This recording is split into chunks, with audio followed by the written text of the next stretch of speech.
تحياتي. انا عاوتاني جايه وما جاياش بيدي يا خاويين. باش غنبدا لكم؟ واش بالفضيحه والكارثه اللي وقعات، اللي خلى دندونه والغربال يهزوا قشهم ويدخلوا للمغرب اليوم قبل من غدا، لدرجه ان دندونه ما كملتش العلاج ديالها في لندن؟ ولا نبدا لكم بالداوديه واسماء المنور خواو ملي عرفوا الحمزاويه كاينه في مهرجان ديال شفشاون، وشلا معطيات حصرية وصادمة على بركة الله. كتعرفوا كاملين كيف قلت لكم أنه دندونة مشات لندن بشكل مفاجئ، والقضية الأهم اللي عندها من غير الكباري اللي تعاقدت معاه هو المرض البرص اللي تفرقع عليها ولا باين في صدرها وفي عنقها، انتشر بشكل كبير، ولات كيصعب عليها انها تضرقو بالماكياج لان داك الفقصه وهاد المشاكل الاخيره وما خداماش، وكتشوف الناس كيخدموا مهرجان نستك في مهرجان، حفله نستك في حفله، المصيبه الكحله ديال ريفينو كيوجد في العرس ما على بالوش، تجمعوا لها الفقيس كاملين، طرطق ليها داكشي في الذات ديالها. فمشات كتجري بالعقل، كانت معوله تجلس حتى تبدا في العشرينات في الشهر، لان الحفل عندها حتى 24 قد ما جلست حدا الطبيبه وكتشخص فيها وكتداوي فيها خير ليها. هادشي اللي كانت معوله. لكن المصيبه الكبيره ان حوي باها، راكم عرفتوه، ضربها بسكره ما يوقف حتى لعند القب، ووقعت المأساة.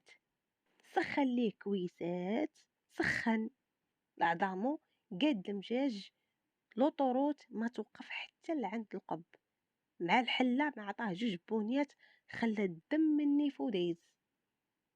صراحه الله قال لك القب ما قاسوش، قال ليه انت في حالك في حال با، غير ضربني انا راه ما غاديش نضربك وما غاديش نقيسك. وقع واحد المشكل كبير فكوهم غير الناس، الاخر سكران والاخر الله اعلم ليه واش مسكرانش ولا مسخن ولا الله اعلم ليه. تلاقاو العائله ديال الطاسه ما عرفنا شكون اللي ساحي ولا شكون اللي ما ساحيش. قال لي المهم اللي قال لي على انه الاب ديال دندونه هو اللي بونا القب. القب ما ردش عليه، قال ليه طلق الغربال يا بالخاطر يا بلا خاطر. قال ليه طلقها من نهار دخلتي لهاد العائله وحنا في المشاكل، من نهار دخلتي العائله وحنا في المصائب. دابا اي حاجه خرجت لك انت اللي غتحمل ليها المسؤوليه، وبعد على عائلتي. هذا بوين دندونه. قال ليه طلق الغربال، يعني بالخاطر ولا بلا خاطر، بغيتي ولا ما بغيتيش سوقك هذاك، واي مشكل وقعتي فيه منك الخلاك. يعني كيقولوا لي الا طحتي في المشكل تشديتي تحقيق شي مصيبه كحله بلا ما تجبدنا منك الخلاك. راه قول القب يخرج لنا بشي فيديو مع حميد ولا مع رقية ولا مع العميقة يكون جديد، ماشي ديال الارشيف، ما كاينش، كلهم حطوه سطل بلاصه قرقيب، مخلينو منه الغربال، مخلينو منه الموسى الشمكار. وموسى وموسى الزيزوار ما باغيش يتفك من القب، حيتاش راه بيناتهم سالي برانسيس، بيناتهم حساب ديال نهد مخيخي، بيناتهم صايب كحله. وإلا حقو معاه هو بعيد عليها ولا وقعت شي حاجه هو بعيد عليها، راه علم الله اش غيقول. فخاصه يبقى حداها، راه غادي يهبط ويهبطها معاه، وهي مبغاش ترجع للعرس، راه كي كتنش عليه. اش خصك، اش بغيتي، اش حبيتي، شنو شنو شنو شنو شنو، باش ما يغرقهاش معاه. راه هي اللي كانت على علاقه مباشره معاه في دوك الدواسه اللي جامعينهم بزوج، راه هي اللي كانت هي وهي كيغمسوا بجوج، راه هي اللي عارفه على انه الا هبط القب راه غتهبط هي، ماشي في 100%، مليون في المية، مليون في المية. اش غتطلق، على من غتجري، راه ما عنده فين غادي يمشي. وكيف ما فضحهم في الكواليس مع الفانز، راه غادي يفضحهم حتى في المواقع. والله تيطلع مع تحفه يقول كل شيء، يا والله تيدير ضربني نطر نطر. راه صافي الانسان ملي كيقول ما عنده ما يخسر، ولادو ما تيحملوش، عائلته فرها معاهم، اش عنده، ما عنده والو، ما عنده دار، ما عنده دوار، ما عنده خيمه، ما عنده ولاد، ما عنده حتى شي حاجه. ديور الناس راه ساكن فيهم، راه غتخلص لك راه كتكون، ما غتخلصش لك راه غتخرج. ما عندوش فين غادي يكون، اذا اش عنده ما يخسر. الا لقى ما يهدد راه غادي يهدد. هادشي علاش كيتسائلوا الناس علاش ما جراوش عليه، غير جيو جرى عليه راه عاجنين عاجنها معاهم، راه خايفين عليه وخايفين حتى على روسهم. علاش هما طاحوا ناضوا باش سيمونه ما يدخلش المغرب، ودغيا دبروا ليه في ديك التسويجه مع زماح وزعما ودار اللجوء، ودارت ليه الحمزاويه المحامي في المغرب. راه عارفين ان سيمونه راه مع السلام عليكم، مع عليكم السلام، اخبارها في راسكم. قال لهم انا ماشي انا حمزه من بيبي. هذه هو الكلام اللي قالها، وقال لهم راه كاين محامي ديالي في المغرب. عارفينه على انه كلهم مسحوف. عايشه عياش قالت لهم حمزه مومي وسيمونه، الغربال قالت لهم حمزه مومي وسيمونه، هذاك سيمونه. وديك الساعه ملي التحق بهم سيمونه راه كان حمزه مومي ديجا خدام، وما التحق حتى لايامات مريم سعيد. وقبل من مريم سعيد شلا كراس تحطو، شلا فضايح تحطو. قال لهم ماشي انا مول الحساب. فنفس الشكل، على انت القب اش كيحسب لك راسك؟ اش كيحسب لك راسك ملي دخلتي داك العائله فرحان وكتجري وتجاري باش تجري على القب؟ كنتي قبل ما دير هاد الحركه تفكر وتشوف وتقول اواه هاد العائله سخات بالمترتر. غتقول اواه واش هاد العائله فعلا باغيين يدخلوا المترتر لحبيب بيس؟ المترتر اللي خلى مو على قبل دندونه، المترتر اللي خرج وهاجم مو في السوشيال ميديا وقال لها امي انت انا عاق وامي ما تشبع فلوس. هاد السيد هذا يدخلوا هادو الحبس. هاد السيد هذا اللي مرتو اللي بغاها وطاح عليها وناض عليها وحب الاول اللي هي منى السابر، وتزوج بيها ما عرفتش شنو، لان ولي عائلته ما بغاوش هادشي كامل. وخلى ولادو وسمح ودابز مع خو طارق، ودابز مع اختو، وباه كان مسكين بين الحياه والموت. شحال هو في العنايه المركزه، وكان كيصوروا كيقول لي باك اجي تسامح معاك، راه اليوم الدنيا غدا الاخره، راه الموت والحياه هادي. كيقول لهم لا ما نخليش دندونه، قسما بالله كيقول لهم ما نقدرش نخليها. كيقول لهم كنخاف على انه نجي للخليج ونشوف عائلتي وداك الشيء ونتسامح مع با ولقاهم اعتقلوها، حيت عارفه ان غادي تعتقل.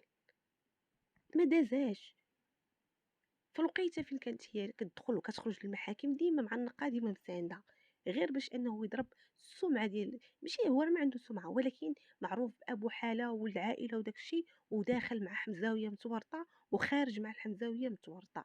ومع ذلك ما تخلاش عليها، ديما مسانده في المحاكمات، داخل معاه خارج معاه، ديما معاه وشادينه عيون الكاميرات. ومو غتشوفو ما غترضاش، بنته غتشوفو ما غترضاش، اختو غتشوفو ما غترضاش. راه ولد عائله ما غاديش يرضاو يشوفوا خوهم داخل مع خارج، يقولوا حمزاويه هي السبب تاع طلعته ونزلته في المحاكم، ما غاديش يرضاو. ومع ذلك بقى مساند. عرفتي، يقول لك واحد رباك راه صافي، راه ما بين الموت والحياه، ها انت شوف باك. ومع ذلك يقول لهم ما نقدرش ندخل الخليج نشوف با، راه مخافه ان يعتقلوا دندونه وانا ما كاينش. كون كنتي كتفهم، كون شتي غير من هذا داكشي كامل اللي داروا وما عقلوش عليه، داكشي كامل اللي ضحى بيه وما عقلوش عليه، وخلى الفيلا، خلى الديور، خلى السيارات، خلى الشقة، خلى الثراء اللي ولاو عايشين فيه عائلة الترك خوتو ولا كلشي وصلوا، وخلى كلشي وراه مع الحمزاوية. كنتي تفكر غير في هادشي، تقول هادشي كامل هاد السيد دايرو، وفي الاخير دندونه بغات تقلب لي على بروسو تهبطو الغباق. هادشي كامل هاد السيد داروا مع هاد السيده، ومع ذلك ما بغاش تعقل عليه. وفين ما دارت غرقته الشكايات وحقا ودارت الخيانه الزوجيه والشكايه وحتى الساعه باقا قبل ما تدخل كانت كتحط عليه شكايات، فين ما كدور كتحط عليه شكايات بهذا المترتر. وزيد من هذا الشيء بيناتهم بنات، يعني هذوك جوج بنات راه داك باهم، ومع ذلك ما عقلوش عليه. نهار بغات تفك منه دارت ليه الصابونه. وانت اللي جريتي بهادشي، كون كنتي تخمم تقول زكا هادشي كامل دارو هاد السيد على قبل مده 10 سنين ونص، سمح في كل شيء في الغالي والنفيس على قبلها، وبغات تصيفطو الحبس. اذا انت ما محلك من الاعراب؟ هادي دير ليه العقل، يقول خصني نرجع ونعرف اش ندير. كون كان مطور ما يدخلش معاهم في الاجرام، سيروا نتوما ديروا فو كونط ديروا اللي عجبكم، ولكن انا ما ندخلش. بغا يبدا نواعر وانا وكسبت الثقه ديال حمزه، وها انت شتي الربحه. انت اخر ايامك رقيه مولات السواطر قالك تفو خرج عليا، ما بقيتيش قديتي تحط رجلك في المدينه الحمراء ولا في الفيلا ديال لندونا. دابا جالك حميد مولا كيسان، عطاك الجبونيات وقالك طلق بنتي بالصحيه بخاطر حيتاش عارفينك غادي وما باغينش الغربه طيح معاك. ها انت ما مزوج ما مطلق ما تحمل الوجه، هاد التسريبات كيخرجوا، ها خبزك وصل للفران، وها كلشي كيخرج. غيخرج لك من عند اللي في برلين، وغادي يخرج لك من عند اللي في ميريكان، وغادي يخرج لك من عند الفرنس اخرين اللي كنتي تحتس معاهم. وهذيك السيده اللي درتي لها الزرداخ وزيد وزيد وزيد. شكون كيذكروا غير القب. تحفه الاوديوات فيهم صوت القب. الاخر اللي في برلين كيقول لك داكشي فيه كاين القب. كلشي عارف القب القب القب القب القب. القب اللي غادي يهبط يدبر راسو. صحابهم غادي يتبعوك، راه ما غاديش يتبعوك، راه كلامور كانت معاهم وما عقلوش عليها. كيقولوا شكون هذيك، كتقول لهم غير فان. تك تك تاكلي معايا وتشربي معايا، لا لا غير فان ما كنعرفهاش، لا غير فان وكنتعامل معاها. علاش؟ ان كلامور كانت الحقيقه. والله حنيني تيقلبوها لك فوق راسك، تيطيحوا عليك شي باطل. كيف ما كنتي كتجري معاهم باش تطيح المترسل في شي باطل، راه علم الله دابا اش كيطبخوا من وراه. علم الله اش كيطبخوا. دائما ولاو كيجيبوا شي واحد ياكلوا بفمو الثومه. او دابا القب يبيض بيضه هنا وبيضه لهي. دابا الناس راه كيشكيو بالقب، راه ما كيشكيوش بالحمزاويه، راه ما كيشكيوش بالغربال، كيشكيو بالقب. القب اللي بيخرج ليه الاوديوهات، صوت القب. كاين شي ابل فيديو باسم القب، كي غدير هاد الفضيحه. ما كاينش لا غادي يعقل عليك. ما عندك امراه اللي غتتبعك، ما عندك دار اللي غتبيعها ودير محامي قد الدنيا يدافع عليك، ما عندك شي حاجه لتحمل وجه ولاد اللي غادي يتبعوك، ما عندك حتى حاجه. والله ما يعقلوا عليه. الا كان الدندون عقلت على هادو اللي كانوا معاه وهبطوا الغبا راه غتعقل عليه. الا عقلت على هذاك راجلها راه غتعقل عليه. الا عقلت على دوك الفانز اللي النهار كامل وسهرانين ليل ونهار وهما يكونوا الحمزاويه، الا عقلت عليهم راه غتعقل عليه. راه ما تعقل على حتى شي واحد، حتى شي واحد. ولكن القب راه ما ساهلش. هذا هو اللي في راسي، القب ما ساهلش وداير الاحتياطات. يعني من الاخر راه غادي يهددهم، يا غنطلعوا كاملين يا غنزلوا كاملين. غير من هادشي راه ما كاينش. لبوني ولات خدامه بالعائله. اش من عائله بقات كيقهروك بالتصاور البروتوكول. خارجين مغادين مجموعين معشين مجموعين، تقول الله هذه هي لمه الحباب، هذه هي لمه العائله، هذه هي اللمه اللي تبرد لك القلب. ولكن غير داكشي كيصوروا 5 ثواني وكيقلبوها الصباط، كيحسب لكم راجعين طايرين بالعقل غير هكاك. راه القضيه راه بين باها والقب. لا توقع شي حاجه واصلا القب كيهدد فيهم، راه الاب ديالها تاني عاود يسكر ويمشي يهجم على القب، ولا يفوت فيه شي دقه، ولا يفوت فيه شي ضربه، ولا يضربوا بشي حاجه يصدقوا ما بايعين ما شاريين. قيم مرات السواطر كاع ما مسوقه الحميد ما كيجيب لها غير لا جوج، يدخل ولا يخرج ولا يبات يومين وثلاث ايام تيقولوا راه شي مصيبه وقعت. فهادشي علاش من المطار تفرقت، وحده مشات كتجري والاخرى مشات لبلايصتها. علاش دابا الغربه ما بقاش كتفرق القب؟ صافي راه مبقاش كتفرقوا، تمشي معاه تجي معاه للضروره. دابا من وقع ما وقع دخلوه بلا عقل، دخلوه بلا عقل. ما عندها حفله، ما عندها عرس، ما عندها علاج، ولكن راه ما جلساش تعالج. راه هاد المشاكل ديال القب وهادشي راه ارعبهم. وهادشي اللي كيخرج راه خطير وكبير وكيمس الفنانه. وكيقولك لا راه هادي هنا وهادي اللي راه هضره كبيره خارجه من فم القب. وزيد عليها المشاكل ديال عائله زعتمه ما وقفوش مع القب. واخا راه كان كيجري للصالح ديالو ما وقفوش معاه. نهار طاح دابا ودابا فضيحو ومصارنو وبداو خارجين فزادوا عليه. شي كيقول لي طلق، شي يقول لي بعد من بنتي، شي يقول لي طلقها صحه ولا بلا خاطر. اش غيديروا؟ فاللهم الغربال تدخل تجلس حدا القب وتشوف وتسمع اشنو كاين واشنو ما كاينش، لا توقع شي كارثة ما بين حميد وبين القب. هذا هو السبب اللي خلى دندون أن ما تكملش العلاج فين، في لندن، ودخل الجاري هي والغربال بالعقل. غادي نمشيو عند المهرجان ديال الشاون. ويلي ويلي ويلي يا اختي على فضيحة، وفضيحة نسيك فضيحة. الدولي من هنا تقولي الحمد لله سالت هاد الفضيحة، غير اختي تغمضي عينك تخلص لك فضيحة. ولينا نحسمو نقولوا فضيحة بقلاقيل، ولينا نحسمو نقولوا فضيحة تاع بقوات ما كنقولها في جميع الفيديوهات. ايوا خيتي ما عندي ما نقول لك، ما عندي ما ندير لك، ما كاين غير وفضيحته وفضيحته. مهرجان ديال الشفشاون كنعرفوا كاملين انه المهرجانات لانهم فيهم كيكون فيهم الخدمه كيكون غير في الساحه عاديه وداكشي لاسين وكتصاوب داكشي. المهرجان كيعلموك بالشهر 15 يوم 10 ايام هي القليله. مهرجان ديال سعد المجرد اللي عنده في قنيطره راه سيمانه هذه باش خرج سعد قال لهم راه عندي الحفل نهار القد والقد وباقي ليه شي ايامات، ولكن هو راه علام. المهرجانات كيكونوا دائما كيعلموا قبل، وكتخرج على قول الغربال لافيش فيها تصاور ديال الفنانين وامتى. هذاك المهرجان ديال أمغار راه تقريبا قبل ما يكون راه بشي شهر ونص مذكورين ومذكورات الفنانين والفنانات اللي غادي يغنيو. المهرجان ديال الشواطئ ديال اتصالات المغرب كذلك، مع البداية ديال المهرجان حاطين لافيش فيها الفنانين اللي غادي يغنيو طيلة هذا المهرجان، جامعينهم كاملين في صورة واحدة، يعني دايرين البلون ديالهم شكون غادي يغني شكون، يعني الامور مضبوطه.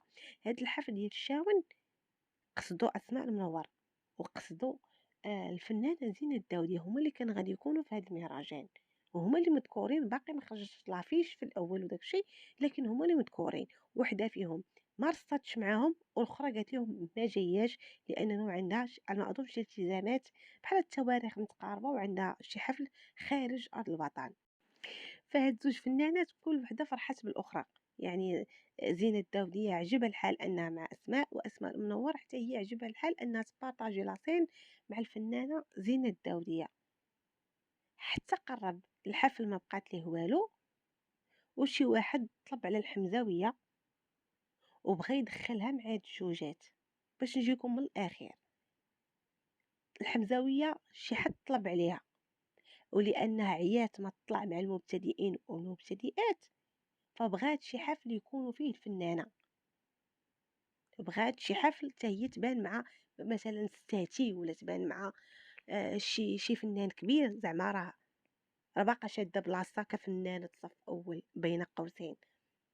فالمهم الغربال واش كان عمر، واش طلبوا عليها مع عمر ولا زوقوا عليها مع ما كاينش عمر، الله اعلم. المهم حتى بدا كيتذكر اسم الحمزاويه في الكواليس على انه هي كمالة ثلاثة، اصلا هي ما كايناش بمره. كاينه قلت لكم اسماء وزينه، حتى ولاو كيسمعوا انه كاين ثلاثه اللي هي الحمزاويه. فاش بغات تخرج لافيش يكونفيرميو معاهم، قالت لهم زينه سمحوا لي انا ما مساليش. اسماء المنور قالت لهم بالحما انا خارج ارض الوطن وعندي التزامات وعندي عقود وعندي هادشي ما كايناش. بقات الحمزاويه كالراس المقطوع، هذيك اللي كانت معوله على غادي تغني، وكانت وحده فيهم غاتجي غتحضر في المهرجان، مازال وحده قالت لهم بين وبين ما عرفتش، لان كان ديك الساعه الوقت باقي بعيد تقريبا شي شهر ولا ما عرفت شنو، يعني حتى تقرب الوقت ويشوفوا شنو كاين. المهم اخوتي غير عرفوا اسم الحمزاويه متداول، كل وحده تكحل بالعمى وما تكحلش بالحمزاويه. فهذه قالت لا، والاخرى قالت لها لق لق لق لق ما مسالينش، عندنا الخدمه، عندنا الحفاظه، شعري ما مسبوغش، مولا تكاشط ساده، الخياط ساد، صباطي تقطع، العكار ما عنديش باش نعكر. لا لا لا، ما جاياش المهرجان. وبقات الحمزاويه كراس المقطوع. يعني الحمزاويه من الاخر عاقت بهم انهم انسحبوا، بلاتي هي احسن ما بغاوش يطلعوا معاها. باش نكونوا يعني واحد جوج مذكورين، حيتاش اللي ما باغيش يجي من الاول غيقول لهم انا ما جايش، باش يقلب على البديل. ملي كيقول لك حتى نشوف ولا هذا راه التزامات ونشوف الا كاين ما نغير هادشي، يعني السيد باغي يجي الا لقى شي طريق كيف يدير لها يدير ليها. ولكن ملي كيتذكروا واحد الرقم 3 وكينيسك الاخر، هنا راه الامور راه هي واضحه، ما بغاوش يطلعوا مع الحمزاويه. اسمع المنوره طلعت معاه، ما طلعش معاه. زين الداوديه كثر منها، زين الداوديه الاحترام و... وعندها نيشان. طلع ما طلعش، وفعلا ما طلعتش. ملي ما طلعوش دبروا على جوج مواهب صاعده ولصقوهم مع الحمزاويه، وعلم الله شكون اللي بغاو يغنيو وما غناوش. اكيد غيكونوا قلبوا على شي فنانة وقلبوا مع شي ناس اللي غيبغوا يطلعوا. ربما الأغلبية ولا الكل ما بغيش يطلع، فاضطروا من بعد ما كانوا نجوم كبار معروفين في الساحة الفنية أنهم غادي يغنيو في هذا المهرجان.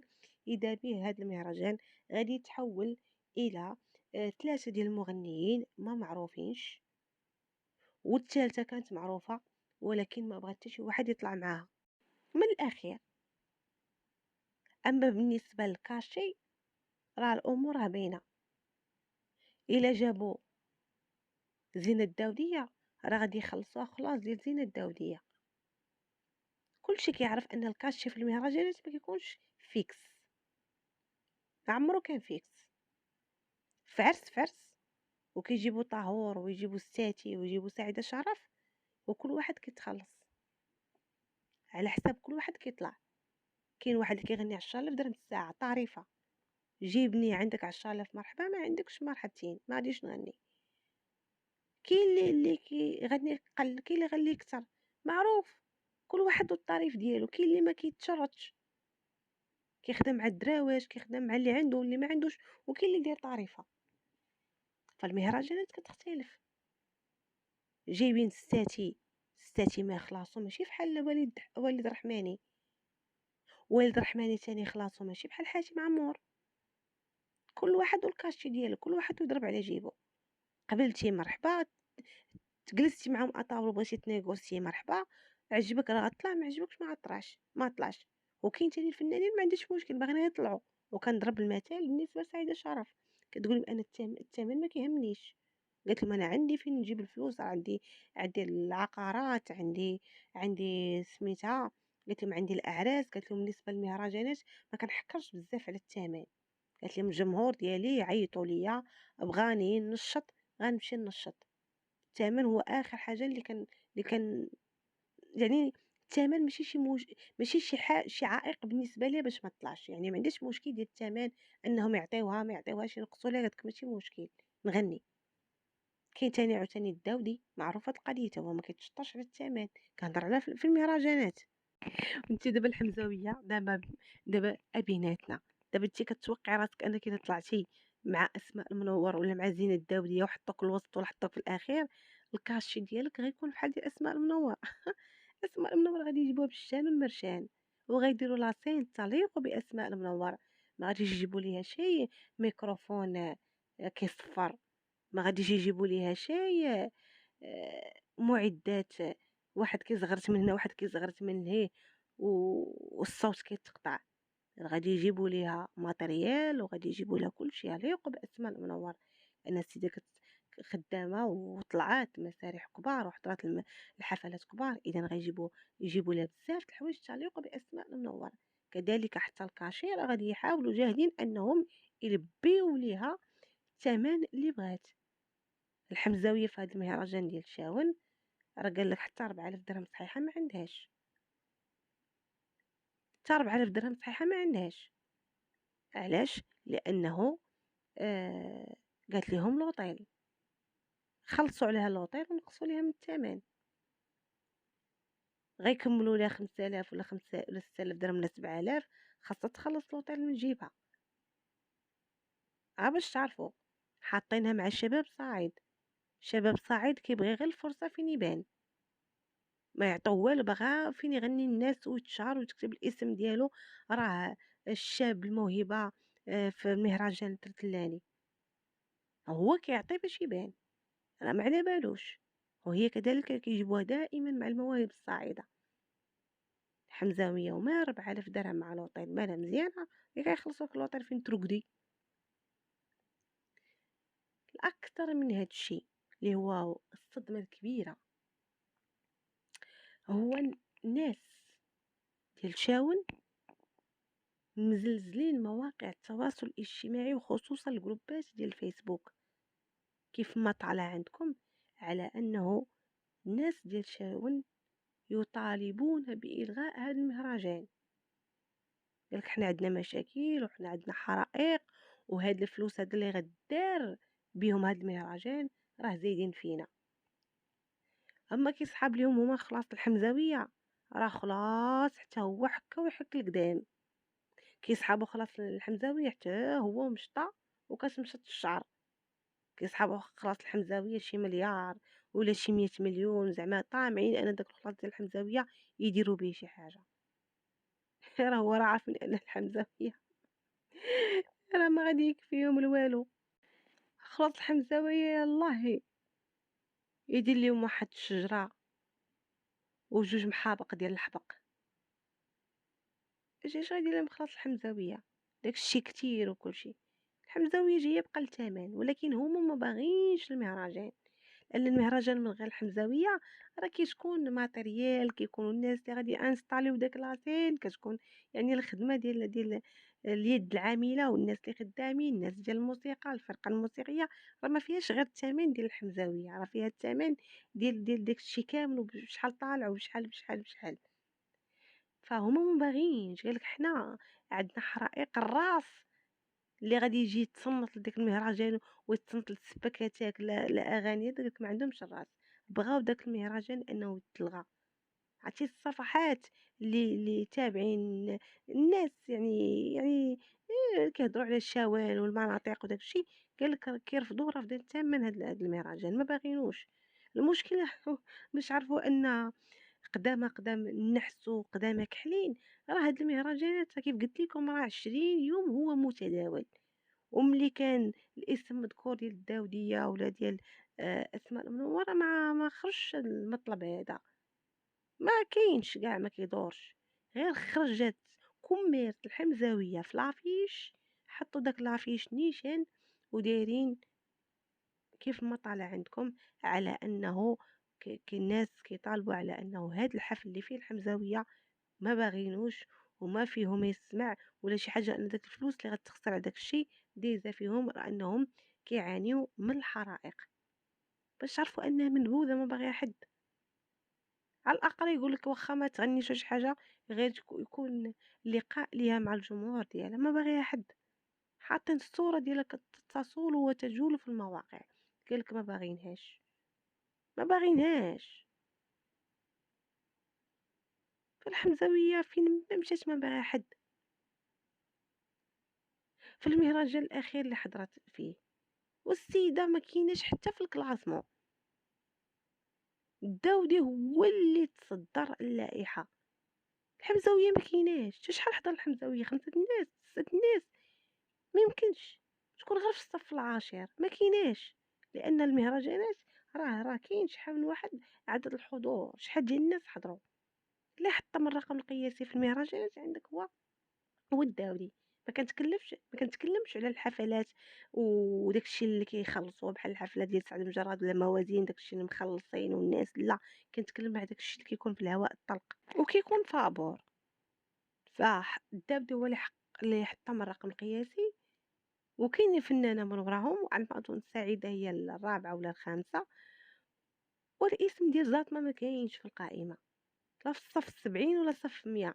يعني حتى ان باش تدخل القائمه باش تكلاصا في عدد الحضور ربما حتى المينيموم ما جاش ليها. اقل حاجه اقل عدد ما جاش. فراه فضيحه ومن وراها فضيحه. هانتي دبرولك في مهرجان، هانتي يخشيوك، هانتي تطلبي وتزابقي وتخني. واخا نجي نصلي عندي، واخا نهز الطريجه اوكي كيدبرولك، ولكن خاص يكون حضور. راه المهرجان خصك عدد الحضور، خاصك الناس يجيو لك، خاص الناس يحضروا لك. علاش كتلاحظوا ان الفنانه في المهرجانات كيهبطوا يسلموا على الجمهور وشكرا وهذا، ويكملوا ويبزروا هذا ويشدوا بالجمهور وكل شيء. راه باش يحطموا الرقم القياسي باش يتكلاصاو. راه كيكونوا جوائز على هذا الشيء من بعد. حتى السيده راه ما كايناش، غائبه. هنا فين خاصها تبان نمبر وان، هنا فين خاصها تبان صف اول. هادوك زوج المهرجانات اللي دبروا لك فيهم. فين هو عدد الحضور؟ فين هو أعلى أجرًا وأعلى وأعلى؟ تا سيدي راه واخا يعيطوا لها حتى فابور غتخدم، باغا تخدم. ويلي على الحمزاوية، فعلًا للأسف الشديد خرجت على راسها، والله حتى خرجت على راسها، ضاعت، ومازال ما بغاوش يحشموا، ومازال ما بغاوش يمرقوا، ومازال ما بغاوش يتوبوا، ومازال غاديين في هاد الشي.